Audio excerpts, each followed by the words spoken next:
paradis. New team, new team. Voilà, bienvenue au paradis. C'est ça. On s'en va faire l'entrevue. Alors, je voulais passer un petit moment avec Lévi pour vous montrer le magnifique Secret Garden à Playa del Carmen. Très bien, et qui viennent nous visiter.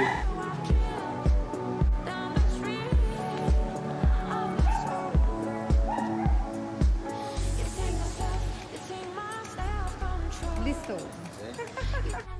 Bonjour tout le monde, ici Cathy. Bienvenue dans mes entrevues inspirantes. Aujourd'hui, je suis dans un endroit extraordinaire, magnifique. Ça s'appelle The Secret Garden à Playa del Carmen. Et j'ai le plaisir d'être en compagnie d'une personne inspirante, bien entendu, parce que vous êtes dans les entrevues inspirantes de Cathy. Je suis avec Lévi Bertrand. Lévi est une personne que j'ai rencontrée sur la plage, qui vient du Sénégal, citoyen du monde. C'est quelqu'un qui a une grande culture, il travaille dans l'événementiel, il est un enseignant aussi, il enseigne les langues et il est aussi dans la crypto-monnaie. Il a différentes passions. On va le découvrir ensemble aujourd'hui. Alors, bienvenue dans mes entrevues, Lévi. Quel plaisir de t'avoir enfin. Merci beaucoup. Un plaisir d'être avec toi aujourd'hui. Bon, ben, super. Alors, raconte-nous un peu ton parcours, Lévi. Tu as vécu au Sénégal jusqu'à l'âge de 20 ans, mais après ta vie, tu as décidé, tu l'as choisi, puis tu as décidé d'aller vers tes passions, tes inspirations. Voilà, raconte-nous ton parcours à partir du Sénégal. Merci pour cet entretien. Donc, moi, je suis né dans un petit pays qui s'appelle la Gambie, en fait. C'est enclavé par le Sénégal. Donc, le Sénégal, c'est un pays qui est situé sur l'Afrique de l'Ouest, pour ceux qui ne connaissent pas. C'est le pays le plus avancé sur l'océan Atlantique et c'est l'un des principaux ports d'entrée sur l'Afrique. Donc, à travers du port autonome de Dakar, qui est l'un des ports les plus importants de l'Afrique. Donc, j'ai vécu au Sénégal pendant mon enfance. J'ai fait mes études primaires, secondaires et les 2 premières années d'université à Dakar, c'est la capitale du Sénégal. Et à partir de là, j'ai décidé d'aller étudier en France. Donc, j'ai habité à Paris pendant 2 ans. Ensuite, j'ai habité à Reims pendant 5 ans. Donc, Reims, c'est en Champagne-Ardenne. C'est la région où se produit le champagne en France. Donc, j'ai étudié les sciences économiques et ensuite le marketing. Donc, depuis l'enfance, j'ai toujours aimé l'événementiel. Donc, j'ai commencé à faire de l'événementiel à l'âge de 13 ans. Donc, à faire des rencontres sportives entre des jeunes dans mon quartier, donc aux alentours de chez moi. Ça a été ma première activité, on va dire, lucrative. Donc, en inspirant des jeunes à faire du sport, j'ai créé ma première académie de basketball et de football quand j'étais adolescent. Et pendant 7 ans, j'ai entraîné des jeunes aux alentours de chez moi. Mais j'ai toujours eu l'objectif de découvrir le monde, de connaître le monde et de voyager. Donc, j'ai toujours su ou pensé que ma destinée, c'est de voyager, c'est de connaître le monde. Merveilleux. Mais tu racontes que tu as fait ta première expérience au niveau de l'événementiel à l'âge de 13 ans. Mais ça, est-ce que ça vient de ta famille, d'être dans les affaires? Je pense qu'il y a une certaine influence. Mais bon, ma famille, mon père est professionnellement, il a travaillé dans la banque, donc c'est pas vraiment un homme d'affaires. Je le considère pas comme un homme d'affaires, c'est plutôt un banquier. Donc un banquier, c'est totalement différent pour moi. C'est quelqu'un qui veut de la sécurité. Moi, je suis tout l'opposé. Je suis quelqu'un qui n'aime pas la sécurité. Je suis quelqu'un qui aime ce qui est incertain pour la plupart du temps, mais avec bien sûr une base solide d'informations pour savoir où je me dirige. Mais je n'aime pas avoir tout de certain, Donc c'est pour ça que j'aime voyager, donc parce que c'est la découverte. J'aime l'événementiel parce que c'est pareil, il faut être créatif, il faut innover, il faut chercher à surprendre les gens. Et je me suis toujours dirigé vers ce qui me passionne, c'est voir les gens heureux. Quand on est heureux, c'est la vibration que l'on a en nous et c'est ce qu'on veut partager. Alors, c'est ce que j'avais remarqué quand je t'avais rencontré aussi il y a plusieurs mois à Playa del Carmen. Donc, si on revient à ton premier événement que tu as fait dans l'événementiel au Sénégal, c'est avec des jeunes. Mais c'était déjà quelque chose que je voulais faire. Donc, je réunissais des jeunes et je leur faisais monter une équipe de football. Et tous les dimanches, j'avais un tournoi avec 8 équipes. Et donc, c'était ma première activité, qu'on va dire, organisée. Et ça a duré pendant plusieurs années. Et bon, ça m'a aidé financièrement parce que j'ai fait de l'argent avec. Mais l'argent n'était pas l'objectif. L'objectif, c'était de réunir des jeunes, de les encadrer et de les faire, de les concentrer sur des activités sportives. Parce que j'ai pratiqué du football, j'ai pratiqué du basket et du karaté. Donc, on a une certaine discipline quand on fait du sport. Et je pense que le sport, c'est une des meilleures écoles. Et tout le monde doit pratiquer le sport pour avoir de la discipline. Tout à fait. Donc, tes parents devaient être quand même fiers de toi à l'âge de 13 ans d'avoir créé des événements, d'aider les Je jeunes. ne sais pas si c'était vraiment fier parce que mon père, comme je dis, c'était plus pourquoi tu fais ce que tu fais, c'est risqué, tu vas organiser un événement si ça se passe pas bien. Mais pour moi, je pense que la vie, ça vient avec des risques. Tous les jours, on se lève, on a le risque de ne pas se réveiller, de ne pas poursuivre. Il y a tout le temps des risques. La vie, elle vient avec des risques. Donc, il faut seulement savoir ce qu'on aime et le faire. Et puis voilà, contrôler un petit peu ce qui peut ne pas marcher quand c'est contrôlable. Quand c'est pas contrôlable, bon, on n'y peut rien, quoi. Mais tu as toujours eu cette philosophie-là, même à l'âge de 13 ans. C'est merveilleux. Est-ce qu'il s'est passé quelque chose dans ta jeune enfance qui t'a montré que c'est ça que tu voulais faire, vers où tu voulais aller dans ta vie? C'est spécial.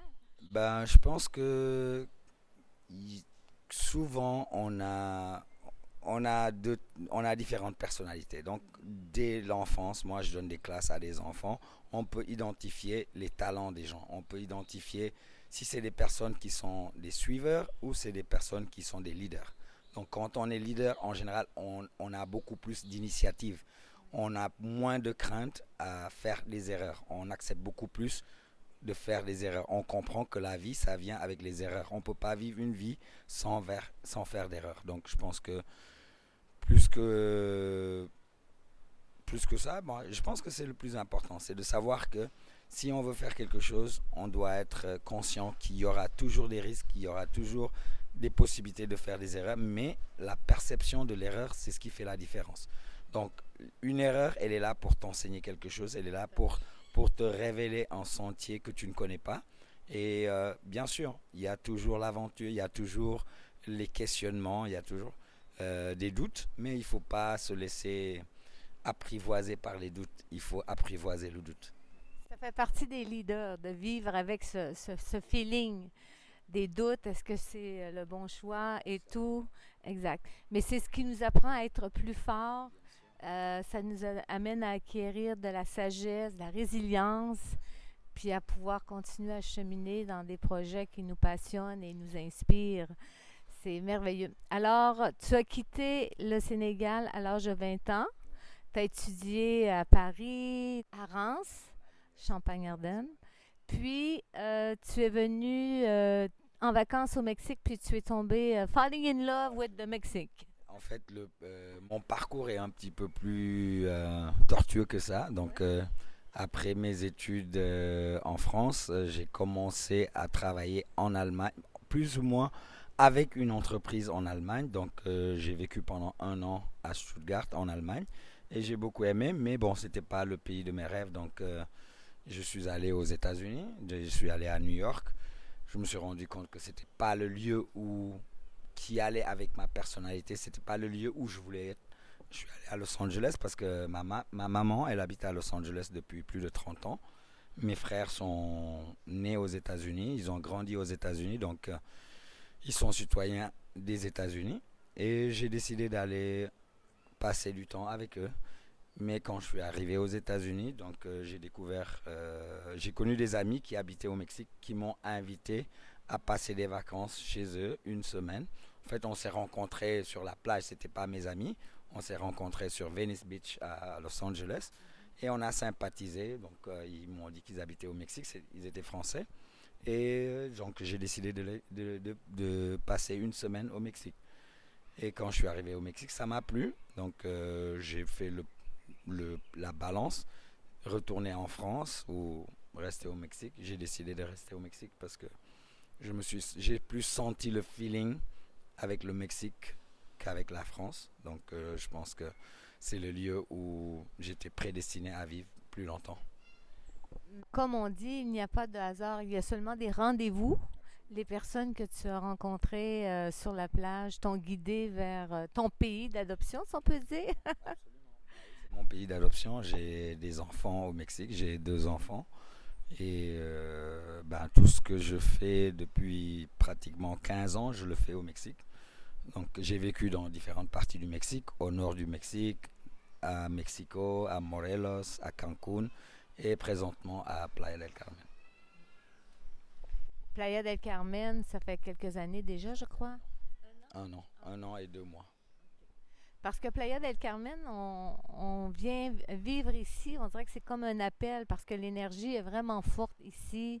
On rencontre des gens de partout dans le monde, c'est cosmopolitain, puis il y a des activités pour tous, pour tous les goûts. Alors moi, c'est ce qui m'a amené aussi à Playa del Carmen, l'énergie. C'est une belle énergie. À Playa, il y a des gens de différents pays et je pense que la plupart des gens, ce qu'ils ont en commun, c'est qu'ils voulaient vivre quelque chose de différent où ils ne se sentent pas obligés de suivre un mode de vie qui ne va pas avec leur philosophie de vie. Donc je pense que la plupart des gens qui sont ici, c'est parce qu'ils aiment la nature, ils aiment la plage, ils aiment beaucoup, une vie beaucoup plus libre que dans une grande ville. Donc au Mexique, il y a plusieurs villes, mais je pense que c'est une des destinations favorites pour les étrangers. Tout à fait. Moi, depuis 2 ans et demi que je suis ici, puis on rencontre des gens de partout dans le monde, puis c'est tous des personnes qui ont un esprit libre. La liberté, je pense que après la santé, c'est le plus important dans la vie. C'est des belles richesses. Santé et liberté et dinero. L'argent, je pense que l'argent, c'est seulement un mode de transaction. L'argent, c'est pas le plus important. Les gens mettent beaucoup l'accent sur l'argent et justement, quelquefois, ils consacrent leur vie à la poursuite de l'argent. Donc, moi, je pense que l'argent, il est partout. Donc, l'argent est partout. Quelqu'un peut faire de l'argent en vendant des pierres. Une autre personne va faire de l'argent en vendant des sandwichs. Une autre personne, c'est juste une élection de savoir ce qu'on veut faire. C'est pas se centrer sur l'argent, c'est se centrer sur le service qu'on veut délivrer aux gens. Comment on se perçoit, qu'est-ce que moi je peux apporter aux autres, qu'est-ce que je peux, mais c'est pas l'argent. L'argent, c'est juste le produit de ce que nous pouvons offrir aux autres. Tout à fait. L'argent, c'est une énergie. Quand je dis argent, c'est juste pour se payer un logis, pour vivre, manger, puis aller faire des activités. Contre faire une fortune. Les gens, quelquefois aussi, ont une idée, quelquefois pas trop juste, en pensant qu'il ne faut pas avoir de l'argent. Seulement, moi, je pense qu'il ne faut pas centrer sa vie autour de l'argent seulement, mais se demander qu'est-ce qu'on veut apporter aux autres. Quand on rencontre son chemin, quand on trouve sa voie, l'argent suit, parce que naturellement, on aide des gens. Donc, quand on aide des gens, les gens sont prêts à payer pour un service. Et donc, matériellement, ça va être la manifestation du service qu'on est prêt à donner ou bien un produit concret. Donc, il faut seulement penser qu'est-ce que je veux faire pour les autres. Donc, en identifiant ce qu'on veut faire pour les autres et le faire avec un bon cœur, le faire en pensant beaucoup plus à l'autre qu'en pensant combien d'argent je peux gagner, on va faire beaucoup plus d'argent. Ben, tout à fait. Je suis dans le même sens que toi, c'est d'être au service des autres. Puis quand tu donnes, tu reçois au centuple parce que moi, je fais mes entrevues bénévolement par passion, parce que j'aime ça, mais ça m'amène à rencontrer des belles personnes, ça m'amène d'autres choses en échange, puis j'adore ça.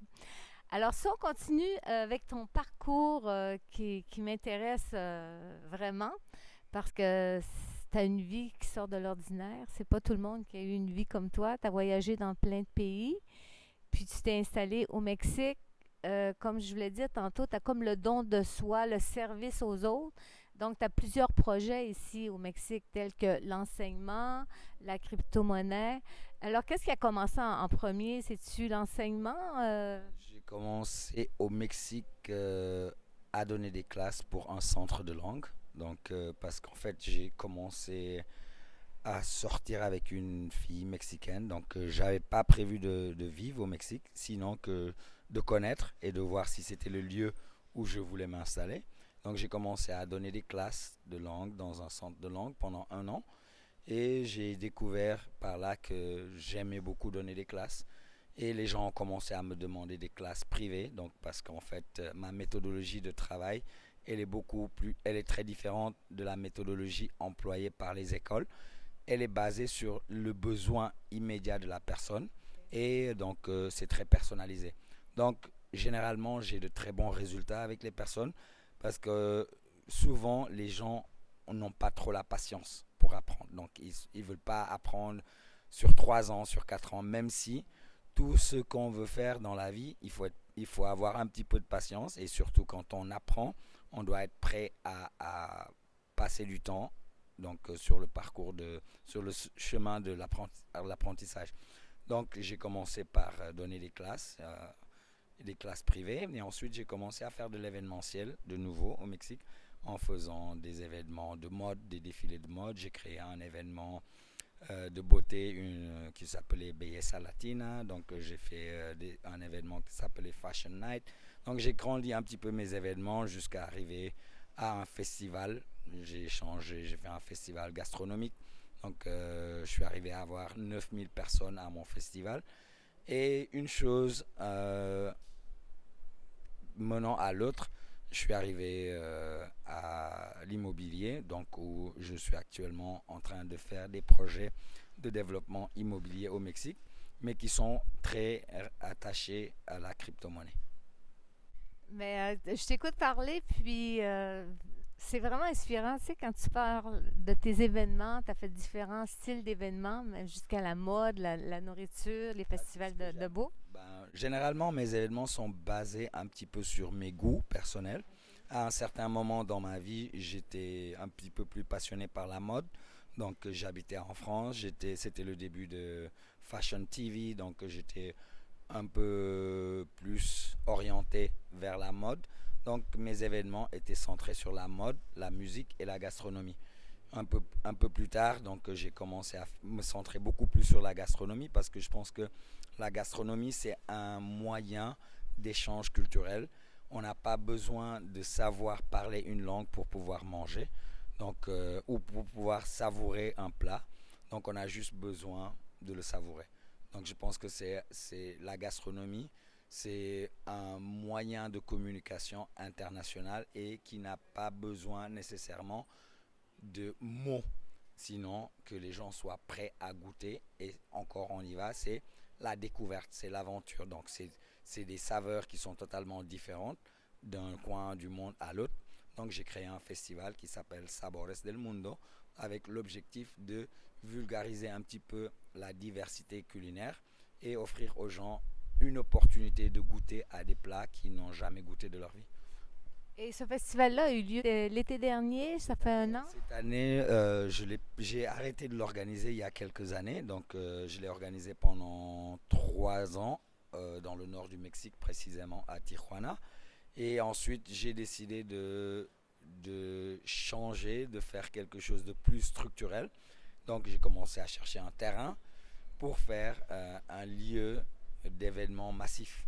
Et c'est ce qui m'a dirigé vers l'immobilier. Donc j'ai fait un contrat sur un terrain très grand et ce qui me permettra d'offrir un espace où les gens peuvent avoir accès à des concerts avec différents types de musique, mais aussi toujours autour de la gastronomie et aussi des produits mexicains, spécifiquement les vins mexicains, la tequila et le mezcal.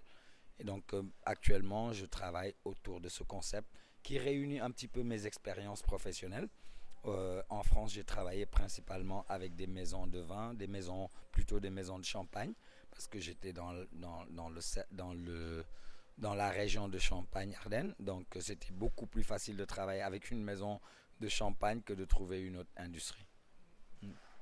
Tu parles des événements par rapport à la nourriture, mais la musique, ça t'inspire-tu? Est-ce Bien que sûr, tu... la Oui. musique, j'ai toujours dans mes... J'unis tout le temps trois concepts dans mes événements. Généralement, il y a toujours une partie de gastronomie, il y a une partie de musique, de culture des autres pays, et j'essaie de voir comment je peux inspirer des jeunes, des jeunes qui ont des idées à développer leurs idées autour de mes événements.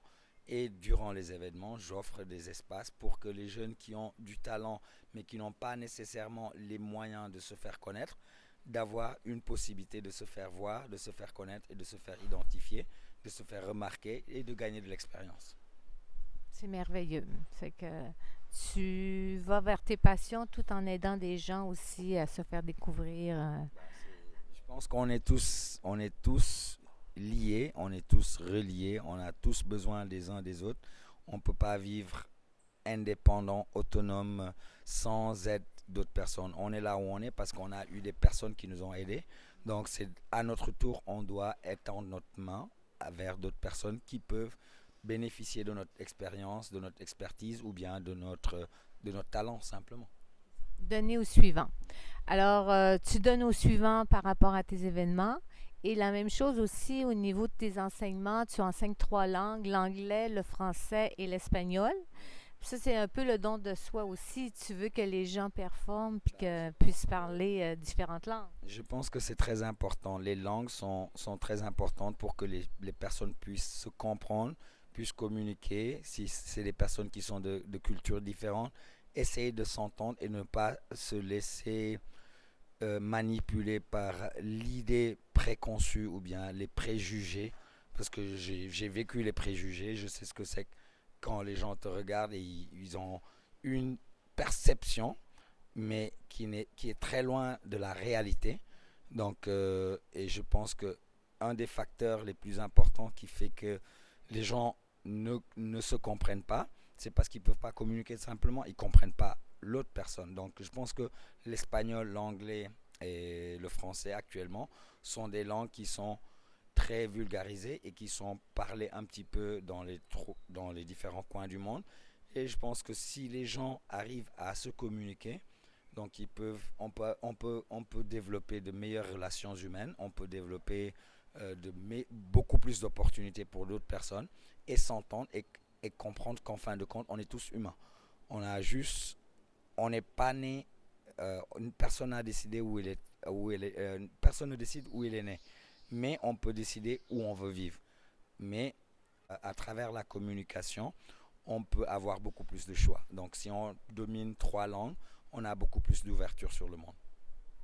Tout à fait. Il y a plusieurs façons de communiquer, tu sais, avec les gestes, les yeux, le regard, mais quand on peut parler différentes langues, c'est plus facile aussi de se retrouver puis de pouvoir s'installer dans un nouveau pays, puis tout à fait. Puis, si on veut continuer avec tes cours de langue, est-ce que tu as un site web où tu expliques ton processus? Mes classes de langue sont un petit peu plus, on va dire, privées. Donc, j'aide des gens qui ont des projets spécifiques, qui veulent voyager à un pays, qui ont besoin éventuellement de pouvoir se communiquer à un niveau très, très, on va dire, élémentaire, ou des gens qui parlent déjà, mais qui veulent améliorer. Donc, je ne fais pas trop de publicité parce que ma capacité, elle est assez limitée de réception et généralement, je suis toujours occupé. Donc, je travaille beaucoup plus par recommandation. Donc, j'ai J'ai une page sur Facebook que j'ai créée il y a quelques années, une page où j'aide les gens à apprendre gratuitement. Donc, il s'appelle Aprende Francés Gratis. Donc, c'est la seule page que j'ai promouvue parce que c'était gratuit. Donc, je faisais des vidéos en ligne. Mais les classes que je fais actuellement, c'est parce que je fais la promotion au niveau local, donc autour de mon quartier, on va dire. Et les gens qui viennent parce que j'ai de la publicité dans différents points. Mais aussi, tu me disais que les gens sont tellement satisfaits qu'il y a beaucoup de publicité qui se fait de bouche à oreille. Et, comme tu dis, les recommandations. Les recommandations sont les meilleures. C'est le meilleur moyen. Pour moi, c'est la façon d'être récompensé par ton bon travail. Donc quand tu fais quelque chose, tu le fais bien, tu donnes le meilleur de toi et les gens vont en parler. OK. Et admettons que les gens qui écoutent cette entrevue seraient intéressés par avoir des cours avec toi. Est-ce que tu en donnes aussi par Zoom ou bien c'est seulement face à face? On va dire que en général c'est face à face, mais j'ai quelques étudiants en Colombie, j'ai des étudiants à Vancouver qui prennent des classes en ligne. Mais la majorité de mes étudiants sont des personnes qui habitent ici et qui travaillent dans le tourisme principalement, ou bien des gens qui ont envie de découvrir une autre langue. J'ai beaucoup d'étrangers aussi qui veulent apprendre l'espagnol. Donc les classes sont très pratiques. On pratique. Donc on pratique. Donc il n'y a pas, y a pas une meilleure façon d'apprendre les langues que de les pratiquer. C'est ça. Tu as une méthode où que les gens n'ont pas besoin de suivre plusieurs mois pour pouvoir se débrouiller dans la langue. Ils viennent autonomes assez rapidement. Ouais. Bah, à partir de leur première classe, ils doivent commencer à parler. Simplement. À partir de la première classe. C'est pas, il n'y a pas une projection de voir, tu vas parler dans un mois, tu vas parler maintenant, parce que quand tu vas dans un pays, personne ne va te demander si tu connais l'alphabet ou bien tu connais des mots. Les gens vont te parler, tu vas comprendre ou tu vas pas comprendre. Ils vont te comprendre ou tu ne vas pas les comprendre. Donc mon objectif, c'est d'aider les gens au maximum en utilisant mon expérience, mon expertise, parce que j'ai appris 8 langues, donc entre autres, donc j'ai appris différentes langues. J'en enseigne 3 parce que c'est celle que je domine le plus et c'est celle que je maîtrise le mieux et c'est celle qui ont la plus grosse demande. Donc je me concentre sur le français, l'anglais et l'espagnol. Mais les gens peuvent me contacter sur Internet à travers de mes réseaux sociaux ou bien à travers de WhatsApp principalement. C'est l'outil que j'utilise principalement, c'est WhatsApp. Parfait. À la fin de l'entrevue, on mettra les liens pour que les gens puissent te rejoindre. Mais tu parles vraiment 8 langues? Je parle pas les 8 langues parce que, comme je dis, les langues, il faut les pratiquer. J'en ai appris 8. Donc, j'ai appris l'arabe, j'ai appris l'italien, j'ai appris le portugais et l'allemand. Mais c'est pas des langues que j'ai eu l'opportunité d'utiliser souvent ou bien dans un contexte, on va dire, durable. Donc je ne suis pas vraiment en mesure de les enseigner. Donc les langues que j'ai utilisées pendant les 20 dernières années, c'est le français, l'anglais et l'espagnol. Donc c'est celles que je préfère enseigner Oui, et qui me donnent du résultat. Voilà. oui, je comprends, mais tu sais, tu parles quand même 5 autres langues que tu peux te débrouiller si tu voyages dans les pays de ces langues. Donc, c'est juste, wow, c'est merveilleux. Tu as une facilité d'apprentissage et une facilité de partager aussi ses connaissances. Bon, une facilité d'apprentissage, je pense qu'il y a un petit peu le goût pour les langues. Il faut avoir un petit peu un intérêt. Je pense que quand on est intéressé par quelque chose, on y arrive beaucoup plus facilement que quand on n'y est pas intéressé. Donc la plupart du temps, les gens ne réussissent pas dans quelque chose parce qu'ils n'ont pas réellement un intérêt. Mais quand on a de l'intérêt et qu'on investit du temps, parce que l'investissement en temps, il est nécessaire, on va y arriver. Donc il faut être patient, il faut être persévérant et il faut être convaincu que on a les capacités. Parce que si on parle une langue, on peut en parler deux. Si on parle deux, on peut en parler trois. Et si on parle trois, on peut en parler quatre. Et ainsi de suite. Donc je pense que c'est juste une question d'intérêt, de motivation personnelle et de voir pourquoi on a besoin de la langue. On a besoin de la langue, pardon. Donc c'est sûr que quand on a un besoin immédiat, dans le cas de quelqu'un qui voyage dans un pays, dans le cas de quelqu'un qui a besoin de se communiquer dans son entreprise avec des homologues ou avec des collègues d'autres nationalités, donc il y a un besoin imminent, un besoin immédiat qui fait que les gens sont beaucoup plus motivés. Donc l'apprentissage pour apprendre, ça ne sert pas à grand-chose. Donc les choses qu'on doit apprendre, c'est des choses qu'on doit mettre en pratique. Quand on ne les met pas en pratique, on les oublie.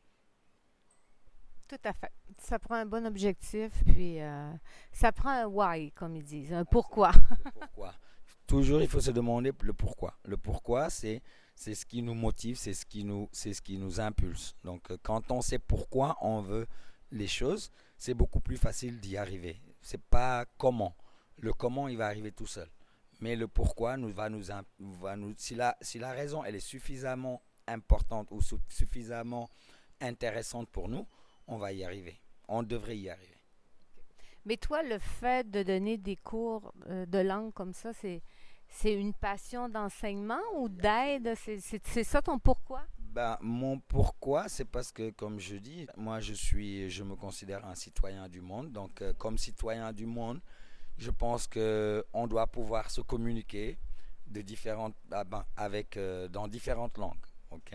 Donc, si je peux aider d'autres personnes à se communiquer dans les langues qui s'utilisent en général un petit peu partout et que je domine un petit peu plus que d'autres langues, bah, ça me fait plaisir. Et je suis toujours content avec mes étudiants parce que au-delà de la relation de professeur ou bien d'instructeur et d'étudiant ou d'élève, c'est une relation d'amitié, c'est une relation de collaboration. Donc, à travers les classes, j'ai eu aussi des personnes qui m'ont aidé sur mes autres activités, sur l'immobilier, sur l'événementiel. Et en général, elles sont très contentes de prendre des classes. Donc, on partage un moment ensemble, on apprend l'un de l'autre, mais euh, tout le monde gagne. Voilà. Donc, la passion, elle doit être là, présente. La passion pour les autres, elle doit être présente. Absolument. Tout le monde y trouve son compte, comme on peut dire. Alors, là, il y a l'événementiel, il y a l'enseignement des langues, mais il y a aussi la crypto-monnaie qui te passionne.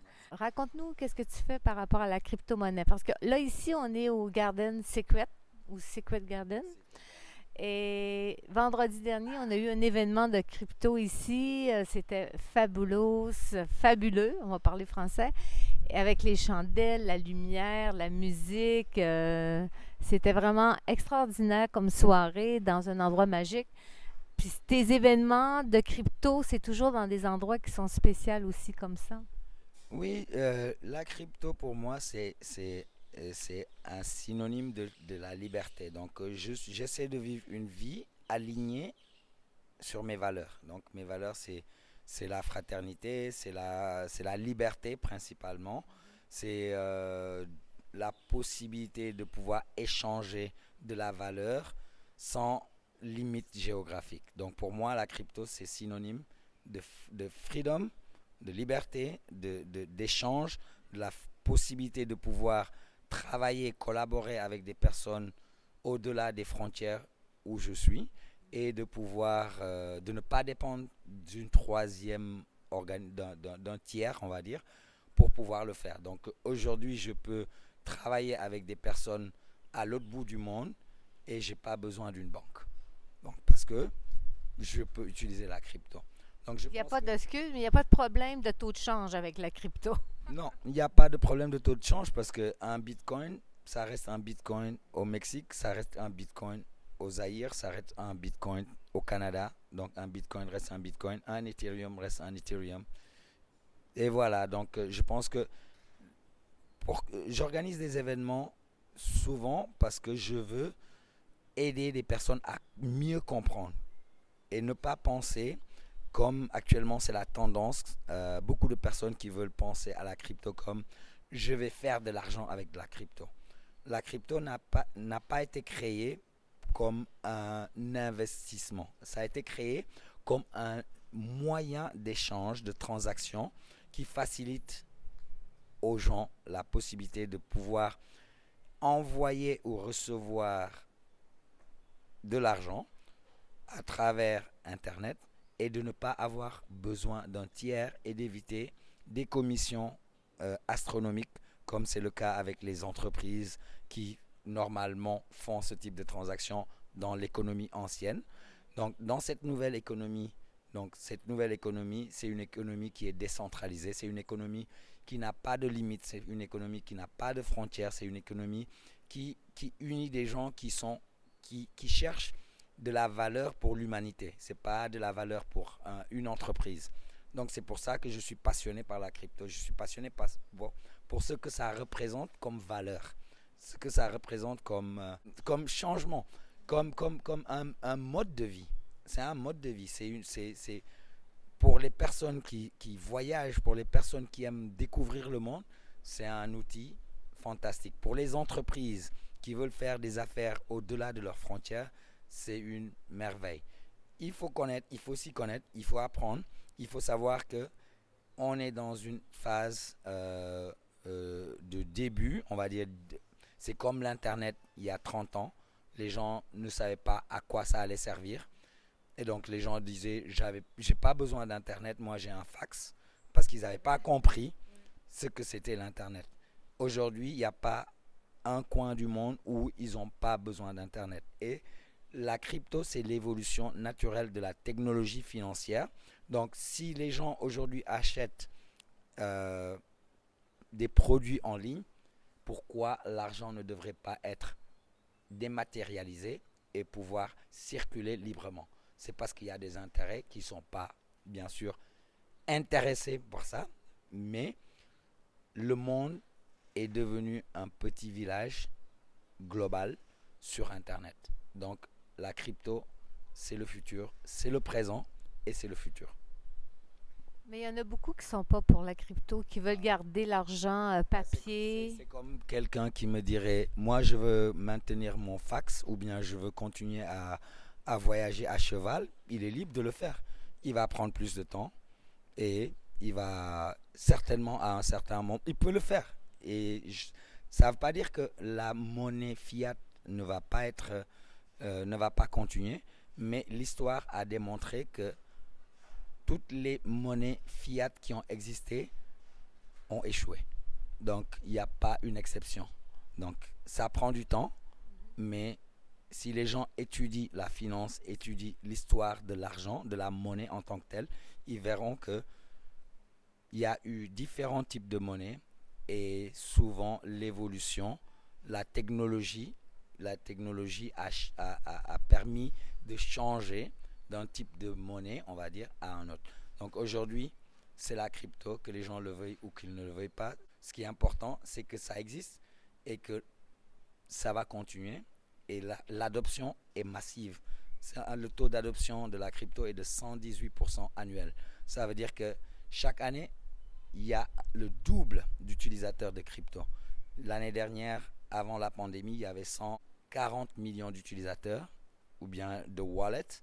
Aujourd'hui, il y a plus de 300 millions de wallets. Donc, les gens qui disent je ne suis pas pour la crypto, c'est pas important s'ils sont ou s'ils ne sont pas. C'est comme si quelqu'un, on lui demandait son avis s'il était pour le téléphone portable. C'est pas important si lui il veut pas. C'est une technologie qui existe et la technologie avance plus rapidement que l'humain.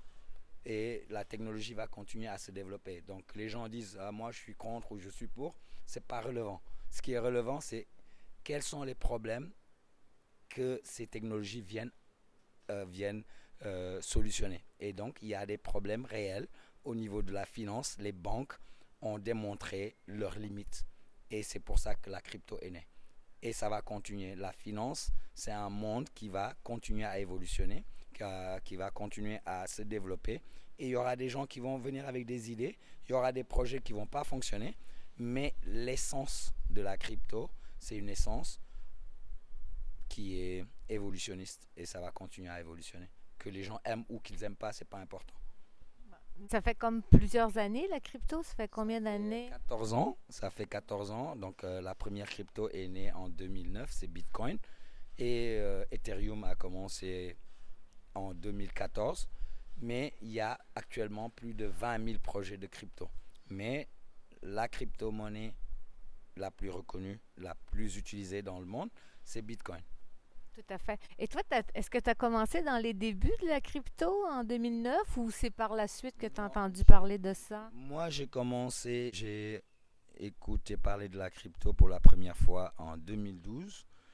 Je ne me suis pas trop penché sur le sujet, mais à partir du moment où j'ai commencé à développer des projets avec un volume beaucoup plus important, donc on va dire de transactions, j'ai dû penser à une solution qui nous permettrait d'avoir beaucoup plus de sécurité et beaucoup plus de viabilité, beaucoup plus d'accessibilité. Et j'ai commencé à étudier la crypto en 2015 et c'est comme ça que je suis arrivé à la crypto. Donc ça fait bientôt 8 ans et j'ai suivi l'évolution parce que je fais des développements où notre objectif est sur le futur, c'est de créer des villes du futur, des villes intelligentes et des immeubles intelligents, mais qui fonctionnent avec la blockchain, qui est la technologie qui, qui est derrière la crypto. Donc, ça fait plusieurs années que tu étudies la crypto. Alors, est-ce que tu donnes une formation ou comment ça fonctionne les gens qui veulent en savoir plus? Ils viennent vers toi? Là, actuellement, je suis euh, en train de développer ce que j'appelle Crypto Club Mexico. Donc, Crypto Club Mexico, c'est un concept d'un club où les gens qui sont intéressés par la crypto ou bien qui sont déjà utilisateurs de la crypto ou qui ont envie de faire des investissements en immobilier à travers de la crypto. Parce qu'on a une partie de nos activités qui est beaucoup plus centrée sur l'immobilier, avec nos projets propres, avec nos propres projets, mais aussi avec des projets avec lesquels je travaille, d'autres développeurs. Donc moi, ce que je fais actuellement, c'est de sensibiliser beaucoup plus le monde de l'entreprise sur comment utiliser la crypto pour ses ventes, on va dire, pour continuer à vendre au-delà des limites géographiques. Donc les gens peuvent, les samedis, donc on a un webinar donc, qui est de 2 heures pour les personnes qui ont des questions sur la crypto ou bien qui sont intéressées sur nos activités. Donc le club, c'est un espace de rencontre, un espace d'apprentissage, un espace où on va inviter, comme on l'a fait la semaine dernière, cette semaine, des personnes qui travaillent dans le monde de la crypto et qu'elles puissent partager leur expérience, puissent partager leur expertise, lever les doutes, parce qu'il y a beaucoup de doutes quelquefois autour de la crypto. Donc l'objectif, c'est d'offrir un espace où les gens peuvent se rencontrer physiquement, mais aussi virtuellement. On va développer petit à petit donc la plateforme où les gens vont pouvoir assister à des webinaires une fois par semaine pour le moment parce que j'ai d'autres activités qui ne me permettent pas de dédier autant de temps. Mais pour le moment, je me suis compromis à faire 2 heures de formation gratuite par semaine pour les gens sans coût pour qu'ils puissent apprendre sur ce que c'est que la crypto et comment ça peut aider dans leur vie. Et où tu fais ça, ces formations-là? C'est sur Facebook. C'est sur Facebook. Donc, je suis actuellement en train de faire, je vais faire les vidéos sur Google Meet principalement. Donc, les gens ont accès à un lien où ils peuvent entrer. Donc, pendant 2 heures, ils ne sont pas obligés de rester pendant 2 heures, mais la préparation, on va dire, l'espace dure 2 heures par semaine. Puis il y aura un échange avec les gens en direct. Ouais, en direct, les gens peuvent apprendre, peuvent poser des questions. Donc, c'est plutôt un espace de communication et d'échange. Parce que ce qui est le plus intéressant au niveau de la crypto, c'est un monde en perpétuelle évolution. Donc, personne n'a la science exacte de la blockchain, de la technologie. Donc, la technologie, elle avance tous les jours. Aujourd'hui, il y a tellement de projets qui sont autour de la crypto, de la blockchain. Et l'avancée est exponentielle. Donc, les gens n'ont même pas idée de tout ce qui est en train de se développer. Donc, certains connaissent une crypto ou deux cryptos, mais il y a beaucoup plus de projets autour de ce qui est le plus essentiel. C'est la blockchain. Donc la blockchain, c'est une technologie qui offre la transparence, qui offre l'immutabilité, ce qui signifie que ce qui est déjà sur la blockchain va rester sur la blockchain. C'est pas comme si on fait un contrat et demain quelqu'un déchire le contrat, il est perdu. Tout ce qui se fait au niveau de la blockchain va être, on va dire, enregistré. Et donc, tous les participants de la blockchain ont pour la première fois un espace où on peut avoir de la transparence au niveau politique, au niveau... L'application peut être très différente. C'est comme, on va dire, l'Internet. Mais c'est la nouvelle génération d'Internet qui va transformer le monde, qui va permettre au monde d'avoir beaucoup plus d'équité et d'avoir aussi beaucoup plus de transparence. C'est ce qui manque dans nos gouvernements, dans nos pays. À différents niveaux, il n'y a pas de transparence, il y a beaucoup d'opacité. Tout à fait en accord avec toi. Et admettons que là, ces cours ne sont pas encore commencés ou c'est pour Là, quand? on va débuter au mois de mai, donc les premières sessions, donc c'est les samedis de 8 heures à 10 heures du matin. Donc les gens vont pouvoir, on a une page Crypto Club Mexico, donc les gens peuvent déjà nous suivre sur Crypto Club Mexico sur Facebook. On se concentre pour le moment sur un seul canal, non différents canaux de communication. Donc pour le moment, on utilise Facebook pour que les gens soient centralisés, pour qu'ils puissent avoir accès à une information commune. Et de là, les personnes qui sont intéressées par prendre un webinaire, donc on va leur partager un lien parce que on veut vraiment des gens intéressés et qui soient vraiment ouverts à apprendre. Pas nécessairement des gens qui ont des bitcoins ou peut-être des gens qui n'ont encore jamais pris, mais qu'à t'écouter parler, qui voient une lumière au bout du tunnel, puis que c'est possible d'aller vers Moi, cette technologie. ouais, je suis toujours dans l'idée que les gens doivent être curieux, ils doivent s'intéresser. Et quand on parle de finance, on doit s'intéresser parce que c'est notre énergie, c'est le fruit de notre énergie. L'argent, c'est juste de l'énergie. Donc, c'est la transformation de notre énergie en quelque chose qu'on matérialise à travers un billet ou bien une transaction digitale. Mais en fin de compte, c'est notre énergie qui est au niveau de la monnaie. Donc, j'invite les personnes à prendre le temps d'aller sur Internet. Aujourd'hui, il n'y a pas de raison que les gens disent « je ne sais pas ». Quand les gens ne savent pas, c'est parce qu'ils n'ont pas pris le temps de se pencher sur quelque chose. Il y a pas un sujet aujourd'hui dans le monde où si vraiment on est intéressé et qu'on prenne seulement 2 heures, ou bien 1 heure, ou bien 15 minutes par jour, même 5 minutes par jour, et qu'on s'y penche, au bout de 6 mois, on va en savoir beaucoup plus. Au bout d'un an, on va devenir un peu plus qu'un citoyen moyen et on va avoir beaucoup plus d'informations. Donc, on n'est plus à l'ère ou à l'âge où les gens avaient besoin de l'autorisation de quelqu'un pour apprendre. Aujourd'hui, la meilleure université, elle est en ligne. Chacun peut prendre 5 minutes ou 10 minutes pour apprendre sur quelque chose sans coût.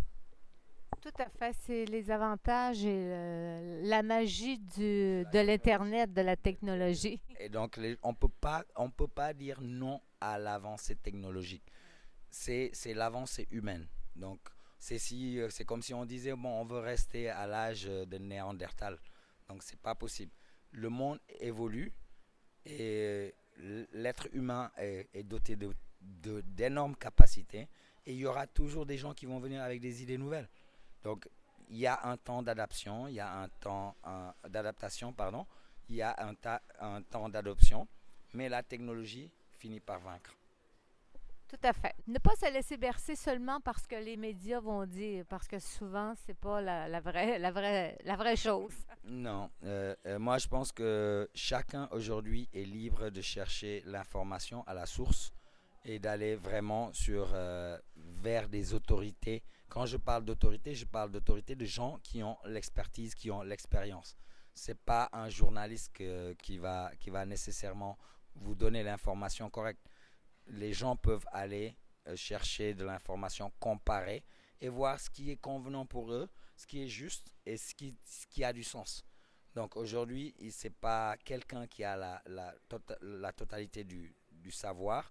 Il n'y a personne qui a la totalité du savoir. Mais ce qui est intéressant au niveau de la blockchain, au niveau de la crypto, c'est que c'est des espaces collaboratifs. C'est des protocoles qui sont open source. Ça veut dire qu'il y a des gens qui peuvent venir contribuer pour améliorer ce qui existe. Ça n'existait pas avant. C'était, on va dire, une décision verticale de haut en bas, mais pas une décision collaborative. Si on veut avoir des meilleures sociétés, on doit prendre en compte les points de vue différents. On doit prendre en compte la collaboration, faire des expériences et améliorer. Il n'y a rien d'absolu, il n'y a rien de fini. Tout est en évolution. Vous voyez, c'est pour ça que j'aime rencontrer des gens inspirants et vous les présenter parce que c'est vraiment intéressant tout ce que tu nous racontes, ce que tu nous dis sur la crypto-monnaie. Alors, à la fin de l'entrevue, je vais mettre le lien pour que les gens puissent aller voir ta page de la crypto-monnaie. Alors là, il y a pas juste seulement ça qui te passionne. Il y a l'immobilier. Tu as commencé un peu à travailler dans l'immobilier aussi au Mexique?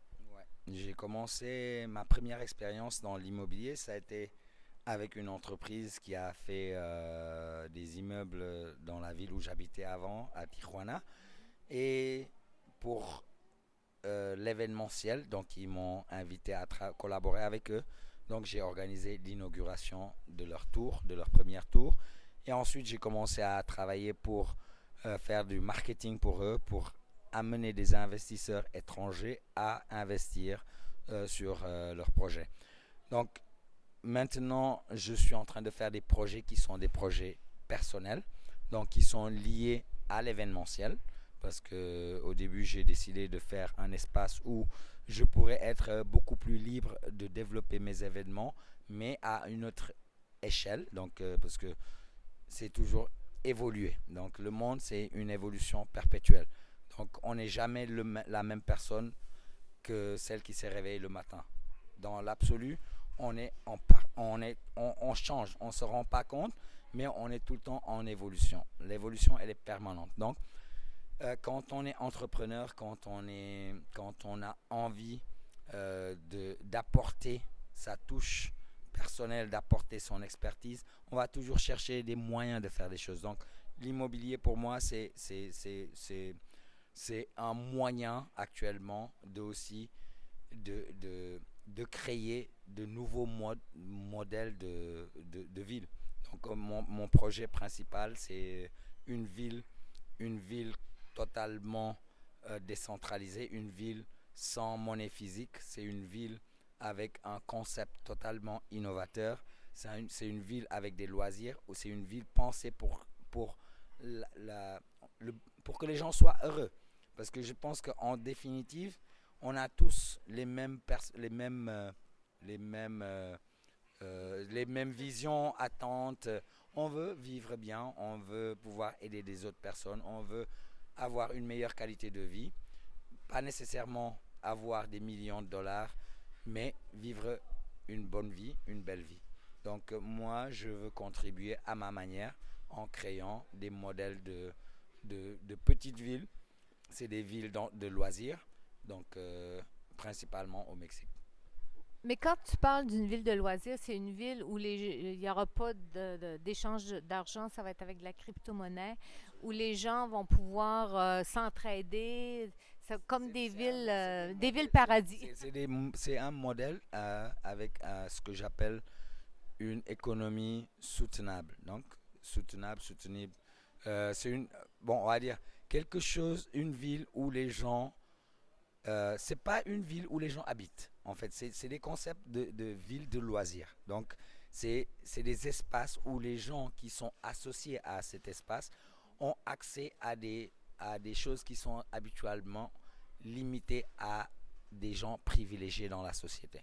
Donc, c'est démocratiser le luxe mon objectif, c'est démocratiser les événements de qualité, c'est démocratiser ce que les gens ont l'impression qu'ils n'auront jamais la possibilité d'accéder. Donc j'ai eu l'opportunité d'avoir vécu dans différentes parties du monde.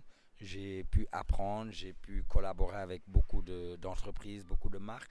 Et je veux apporter mon expérience à travers un projet, à travers plusieurs projets, pourquoi pas. Mais pour le moment, je suis centré sur 2 à 3 projets sur le Mexique. Mais autrement dit, c'est que tu veux rendre ça accessible pour tout le monde. Absolument. C'est la démocratisation donc, du luxe, c'est la démocratisation des expériences. Parce qu'en fin de compte, la vie, c'est une somme d'expériences. Et quelquefois, il y a beaucoup de personnes qui n'ont pas la chance, qui n'ont pas le privilège de pouvoir avoir accès à certaines expériences.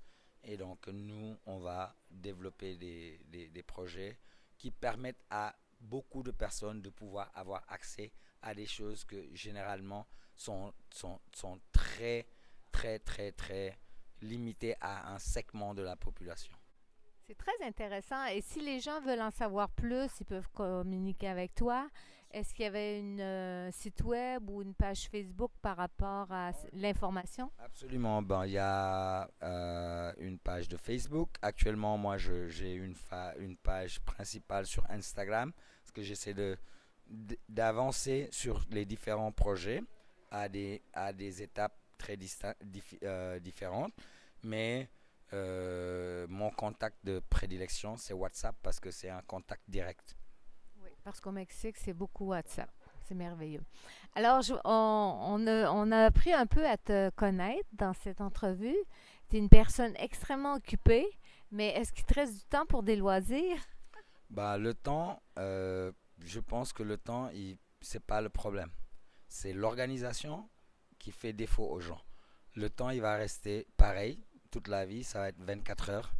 Après, c'est comment on s'organise. Moi, j'ai décidé d'avoir des journées qui commencent à 3h30 du matin et je les termine à 23h. C'est un choix de vie que j'ai fait et qui me permet de faire beaucoup de choses.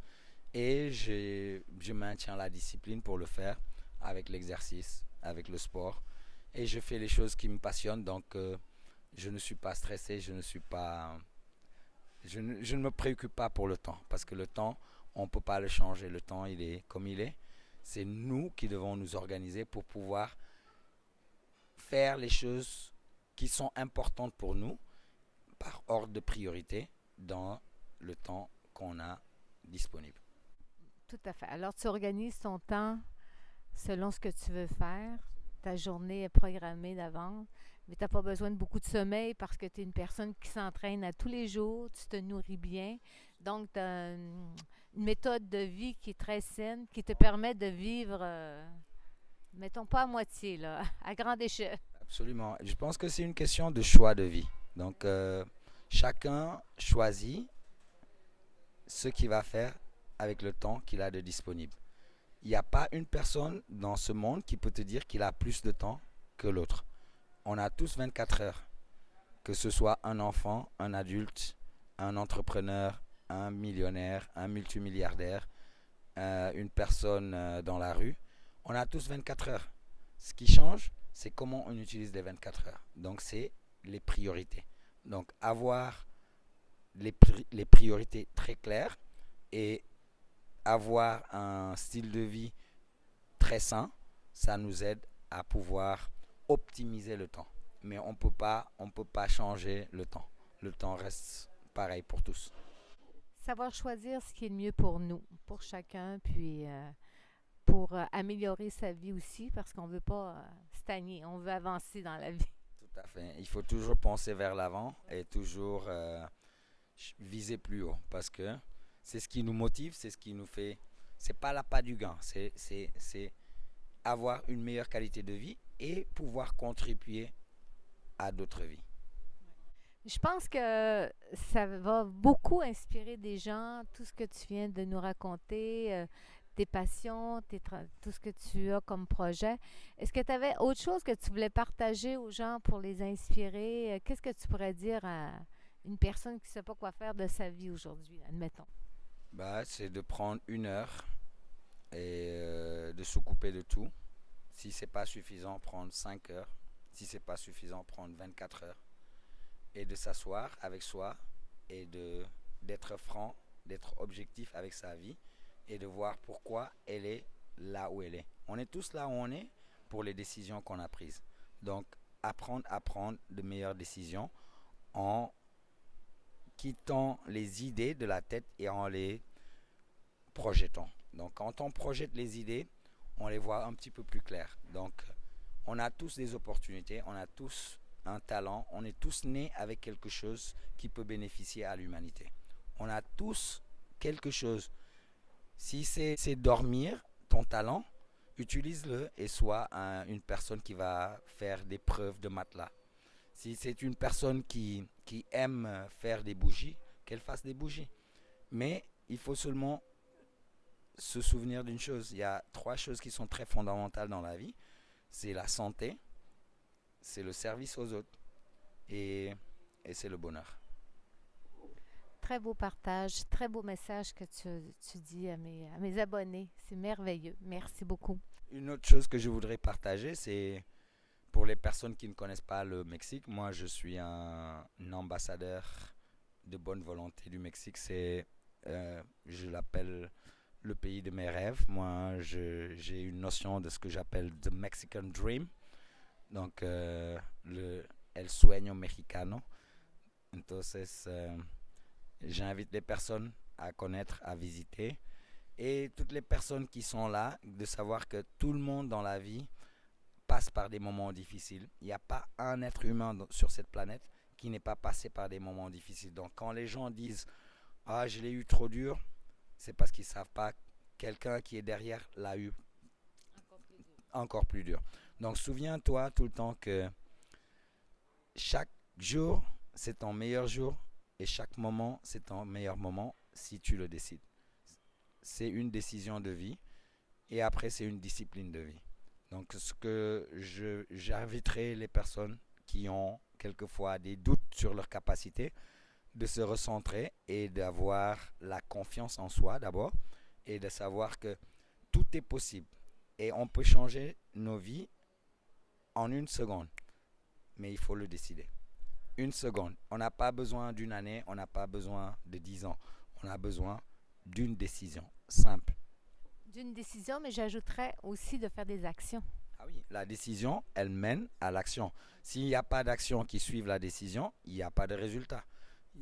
C'est penser, réfléchir, faire visualiser sur du long terme et appliquer ce qu'on veut réellement voir, le projeter, un pas à la fois, un jour, même si on ne le fait pas toute la journée, en prenant 1 heure par jour qu'on dédie à quelconque activité, au bout d'1 an, on devient un spécialiste.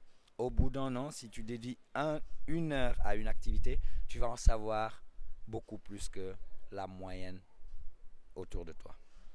Mais moi, je te félicite. Tu as vraiment une belle philosophie de vie, une belle sagesse. Merci de nous avoir partagé tes connaissances, toutes tes passions aussi. Si ça peut inspirer des personnes, moi, ça fait mon bonheur. Et oui, les gens peuvent te rejoindre où précisément? Principalement sur WhatsApp. Tu as mon WhatsApp, tu peux le partager. Et avec plaisir, les personnes qui ont besoin d'informations sur les activités qu'on fait, ce soit au niveau éducatif, sur les langues qui sont en voyage ou bien qui ont besoin de dominer, de parler beaucoup plus une des 3 langues, avec plaisir. Donc généralement, j'offre une session sans coût pour que les gens puissent voir l'effectivité de la méthodologie, parce que je suis sûr de la méthodologie. Ça a fait ses preuves pendant 15 ans. Donc je ne réinvente absolument rien. C'est juste quelque chose que j'ai réorganisé un petit peu en termes de priorité. Et sur la crypto, on a notre crypto dinner les vendredis soirs. Pour le moment, c'est ici, donc au Secret Garden. Donc on a la page qui s'appelle Crypto Club Mexico, donc sur Facebook. Et sur Facebook, ils vont avoir un petit peu plus d'informations sur ce qu'on fait. et au niveau de l'immobilier, c'est relié. Donc là, notre crypto est relié à l'immobilier. Donc notre positionnement, c'est d'offrir l'immobilier à travers de la crypto. Pouvoir investir sur des projets immobiliers à travers de la crypto, en utilisant de la crypto et en pouvant investir des petites sommes qui ne représentent pas grand-chose, mais c'est le futur de ce qu'on appelle la en anglais tokenization, la tokenisation. Donc c'est le nouveau processus par lequel on peut financer des projets immobiliers, ou bien on peut vendre un immeuble, ou bien un appartement, ou bien un bien quelconque. Ça peut être une peinture, ça peut être une chanson, on peut le tokeniser. Donc nous, on est concentré sur la tokenisation parce que moi, je suis un fervent supporter de la démocratisation, de plus d'accès à des opportunités qui sont jusqu'ici limitées à un niveau très limité dans les sociétés actuelles. Donc aujourd'hui, Internet permet de toucher beaucoup de monde. Donc le monde va changer. Le monde comme on le connaissait il y a 10 ans ne sera pas le monde qu'on connaîtra dans 10 ans. Heureusement, et en souhaitant qu'il soit encore meilleur. Il sera meilleur. Il sera absolument meilleur parce que les gens qui ont la volonté d'aider et de partager, il y en a beaucoup. Autant que des gens qui ont une autre volonté. Mais les meilleurs seront toujours ceux qui veulent partager et qui veulent aider les autres. Parfait. Mais moi, je te remercie beaucoup de nous avoir partagé tes connaissances, tes passions. Et j'invite les gens à communiquer avec Lévi. Vous passerez sûrement un beau moment avec lui, puis pourrez découvrir plusieurs domaines qu'il passionne, tels que la crypto, les cours de langue et l'immobilier. Alors, à la fin, vous allez pouvoir voir toutes ces informations aussi. Et je vous remercie d'être là et de me suivre sur ma chaîne YouTube. Et merci encore une fois infiniment de nous avoir partagé ta passion. Merci, c'est un plaisir. Alors, je vous dis bonjour tout le monde et je vous laisse sur des belles images du Secret Garden où nous sommes présentement. Ciao!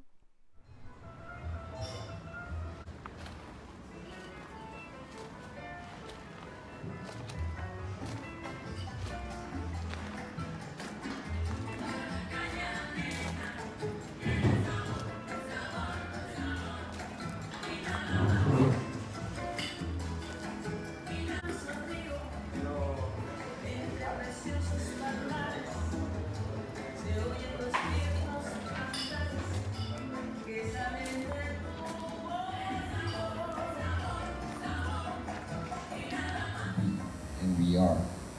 So the whole purpose of this event is to gather people from different backgrounds, people from different cultures. And el otro aspecto de este evento es de poder socializar, ¿okay? Pero socializar con gente con la cual podamos compartir una visión, con la cual podamos compartir, porque el futuro es lo que nos mueve. Okay. Cuando tú tienes una visión de futuro, es lo que tu locomotiva, como tu tren. And my grandmother had to steal me from the hospital because the doctor said.